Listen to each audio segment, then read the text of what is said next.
If you have your Bible, and we'll turn there to Genesis 19, we are going to pick up at verse 6. Now, this is the chapter in which we see what we have called an example of blasted Christian life. This is an evidence of what today could happen to many believers, and it does happen to many believers. This man Lot had gone down into the city of Sodom. He did not realize it was the kind of a city that it was. I'm sure of that. But he got down there and found out that perversion was the order of the day.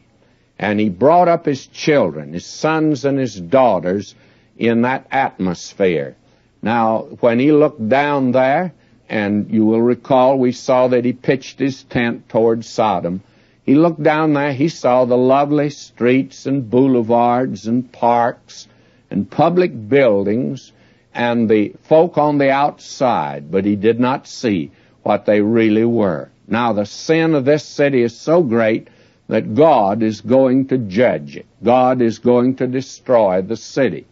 Now, let's draw a pretty sharp line here. There is today a gray area where there is a new attitude towards sin today. And it's not really as black as we once thought it was. And the church today is compromised till it's even pitiful. Right now, the press is reporting in Southern California that we have a church made up of those that are homosexuals. And the pastor of the church, lo and behold, is also one. They all admit it.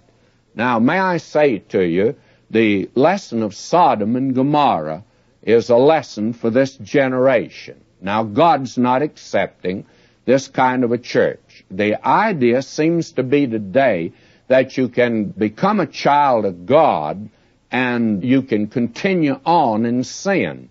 God says that's impossible. You cannot do that.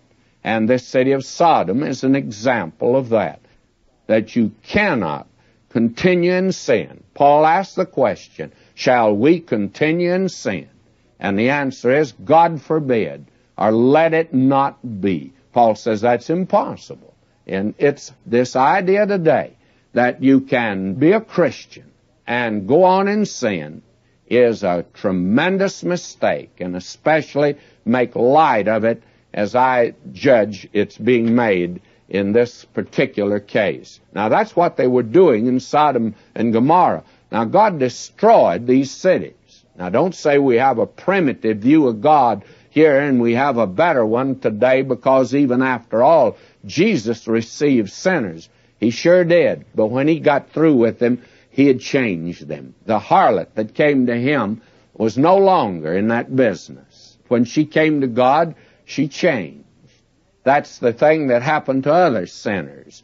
A publican came to him, and he left the seat of custom. He gave up that which was crooked, and he came to the Lord. I tell you, my friend, if you come to Christ, and I don't care what this generation is saying, and I recognize there'll be a great many people writing and explaining to me that we're living in a new day and I need to wake up. Well, my friend, we are living in a new day, but it just happens to be Sodom and Gomorrah all over again. Now, I begin reading at verse 6, and probably I should do it without comment.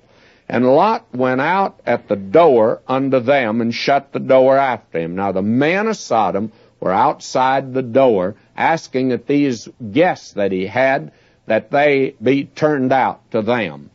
Verse 7, and said, I pray you, brethren, do not so wickedly.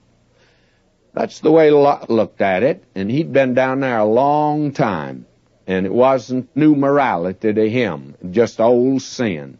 Verse 8, behold now, I have 2 daughters, which have not known man. Let me, I pray you, bring them out unto you, and do ye to them as good is in your eyes. Only unto these men do nothing, for therefore came they under the shadow of my roof. When a man entertained a guest, in that day he was responsible for it. And the thing was that he was willing to make this kind of a sacrifice to protect them. And they said, this is what that crowd outside, stand back. And they said again, this one fellow came in to sojourn, he'll needs be a judge. You see, Lot was advancing in the political area there. Now will we deal worse with thee than with them. And they pressed sore upon the man, even Lot, and came near to break the door. But the man put forth their hand, pulled Lot into the house to them, and shut to the door. And they smote the men that were at the door of the house with blindness, both small and great, so that they wearied themselves to find the door. And if they hadn't, of course, Lot and these men would have been destroyed, because that was the thought of these men.